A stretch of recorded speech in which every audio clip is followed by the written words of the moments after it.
Hey, my name's WildZilla, and today we're going to be taking a look at the SH figure, Robot Spirit Pacific Rim the Black Atlas Destroyer. No, this isn't an unboxing. I just put him in the box so I could look like, I'm unboxing it. So let's get him out of here.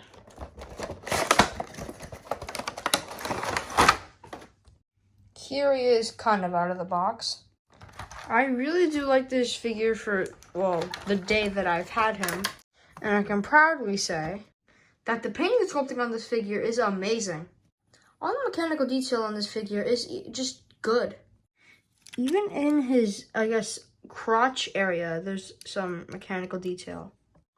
His neck also has some nice mechanical detail, as well as his visor. All the mechanical detail in his arms is also really well done. Even his sides are just really nice. Oh, and his back. This very obvious PPDC logo is printed on there pretty good. And some shoulder pad details. Even on back of both of his legs have amazing mechanical detail. He is super show accurate, and yes, I watched it. I haven't seen season 2 yet. Well, now we should get into his accessories. First, you get this swappable arm. You can take one of his arms off and you can replace it for, his claw one. Although if you are going to do this, I would recommend removing the shoulder pad first and then doing it, but that's just that. The mechanical detail on his arm is also really nice. Even his little claws have great details. Well, now to the next accessory, which is this. On the box, it's called the Saber Chain extension.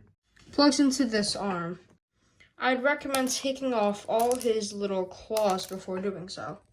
First, you want to remove this piece, then put the whip on, and boom, really cool accessory. And for his final accessory, you can switch from these fisted hands to these open hands. Although, I do have one minor complaint about these hands. The actual thing you plug the ball joint into is sculpted at an ungodly angle. I guess so you can recreate that scene. But it's not worth it because if you have this arm on, it can bend really far back, which is good.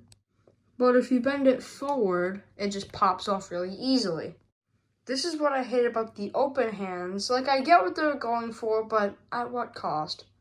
Now, Atlas Destroyer has a really good range of posability. He's got a ball joint within the head and his neck. He can look up a decent amount and look down a decent amount. Arms can move out. His little shoulder pad is on a ball joint. This shoulder pad can move around a little bit. He's got a bicep swivel, double bend at the elbow, the previously mentioned ball joint at the wrist, which allows him to do a wrist swivel. Atlas Destroyer has a ball joint within his upper chest, and a ball joint at his lower chest, which is kind of like his stomach area, along for some beautiful ranges of articulation. Kind of a waist swivel, but I really wouldn't recommend it. Atlas Destroyer can kick up that far up. He can kick back about that far, which is pretty good. Double bend at the knee, ball joint at the ankle. Well, actually, it's a double ball joint, as you can see here. He's got a slight pivot, but hey, it's better than air razors. Almost forgot to mention there's a ball joint right here in the thigh, which allows him to do this for some reason. Now let's talk about his other arm in terms of posability. Atlas Destroyer's claw arm can move out that far. There's also a ball joint right here, both the shoulders. Double bend at the elbow.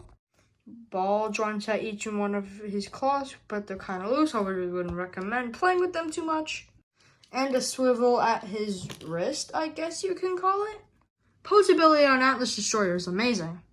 I really do love all the unique and dynamic poses you can get him into. Even if it's just a basic standing pose.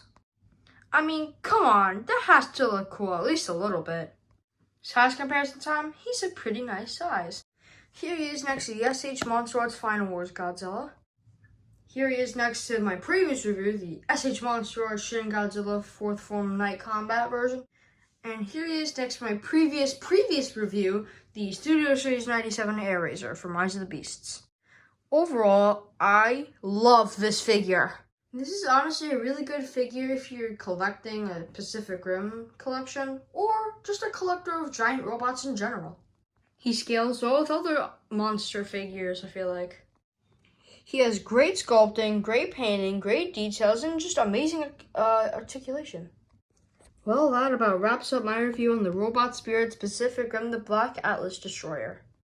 I hope you all enjoyed, and I hope to see you in the next video. See you guys soon.